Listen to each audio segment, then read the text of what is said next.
Hello, everyone. We are Group 7, and today we are analyzing how COVID-19 transformed Performance Auto Group, one of the largest dealership networks in Ontario.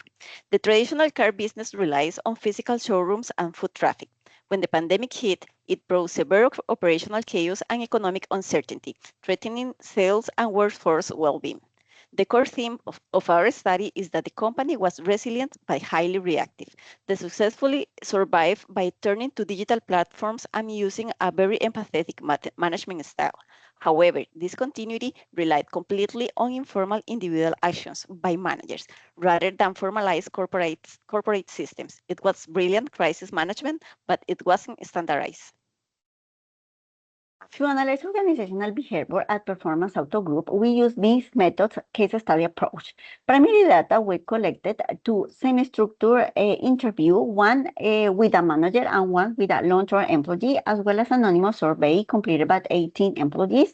Secondary data were collected from a company website and academic literature. We analyzed the interviews and results to compare organizational practices before and after COVID-19 pandemic.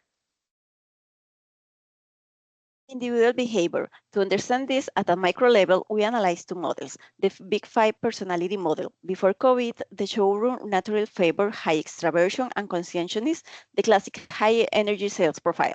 After the crisis, the premium shift to openness to experience to adapt to digital tools and emotional stability to cope with extreme ambiguity. Second, Herzberg two-factor theory. Pre-pandemic stability relied on intrinsic hygiene factors like commissions. After COVID, those hygiene factors collapsed. Intrinsic motivators like physiological safety, flexibility, and genuine care instantly became mandatory for employee engagement. Mafia. Thank you, Carla. Team dynamics analysis. The pandemic created significant challenges in Performance Auto Group, including staffing shortage, job insecurity, operational disruption, and the need to serve customers remotely. According to the interviews and survey results, employees had to adapt quickly and new roles and changing work processes. These changes can be explained by Tugma's team development model. During the storming stage, employees face uncertainty and role adjustment. Then we move to norming stage, adapting to communication digital tools and new procedures. Finally, employees reach performing stage, demonstrating adaptability, resilience, and efficient collaborations. We also applied to the Thomas Kilman management model. The findings suggest that management mainly use collaboration and compromises to address workplace challenges and support employees during the transitions. Some of our examples include virtual meetings, digital communications tools, employees taking on multiple responsibility across departmental support, and the implementation of health and safety protocols. Thank you. Thank you, Marfer. First, I will explain the Performance Auto Group organization change with two design models, the Cultural Iceberg model and Lewin change model. The Cultural Iceberg model help us to understand the visible part and the part before COVID. The visible Culture Performance Auto Group was based to face-to-face customer service, a traditional dealership, and in-person teamwork. But under the surface, there were deeper assumptions like idea to customers prefer visiting dealerships, person and traditional process. After COVID, this changed. The visible culture became more digital, flexible, and with online communication. Virtual process helps to adaptable, open to innovation, and comfortable with change. Also, the connects with Lewin change model with the three-stage on-freeze, change, and refreeze. The on-freeze stage happened during COVID-19 when the company realized that it's not a traditional dealership model was no longer enough. And it's really important the change stage happened with Performance Auto Group starting using these modern digital tools, improving online communication, and continue to do that. Thank you. Thank you, Carla. So in this slide, I will discuss how actually leadership practices at Performance Auto Group changed before and after COVID-19. Before the pandemic, actually leadership was mainly focused on face-to-face interactions, of course, is selling cars, managers providing person coaching on customer service and daily tasks, and employees' feedback, of course, were delivered through direct meetings and daily supervision. The primary focus was productivity, performance, sales growth, and customer satisfaction. However, COVID-19 create new challenges that require leaderships to adapt quickly. Coaching actually shift towards training employees on health and safety procedures. Feedback was provided through phone calls, for example, emails and virtual meetings to maintain communication while respecting public health measures. So another major change that actually performance had was employee support. Before COVID-19, leaders they only focus on performance. During and after the pandemic, of course, this placed greater emphasis on employees' well-being, job security, and clearer communication.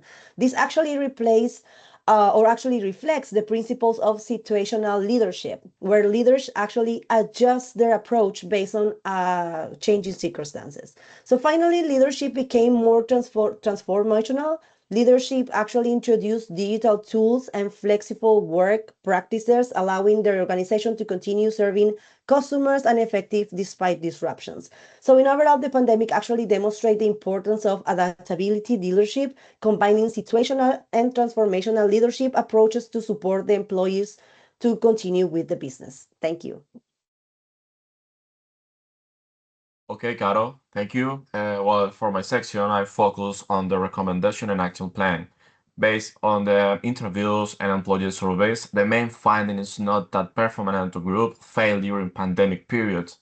In fact, the company showed strong communication skills, flexibility, employee support, and adaptability. However, the key opportunity for improvement is that many of these successful practices seems to have emerged as a response to the crisis rather than as a part of a formal leadership system. In other words, the company reacted very well, but now the big challenge is to make those practices permanent, measurable, and of course consistent across departments.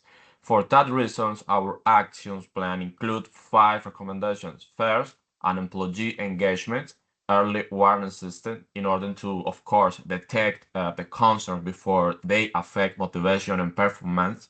The second one is a formal leadership communications framework in order to standardize the updates and feedback channels. The third is that we have a leadership resilience training to prepare manager for future disruptions. The fourth one is an employee recognition in order that all the employees need to feel some type of recognitions.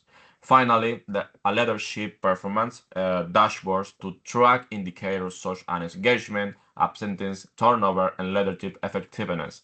Overall, these recommendations are designed to move the organization from a reactive crisis leadership to a sustainable leadership system. So we expect or the expected impact is stronger trust, higher employee engagement, better leadership consistency, a greater organizational resilience for future challenges. So thank you.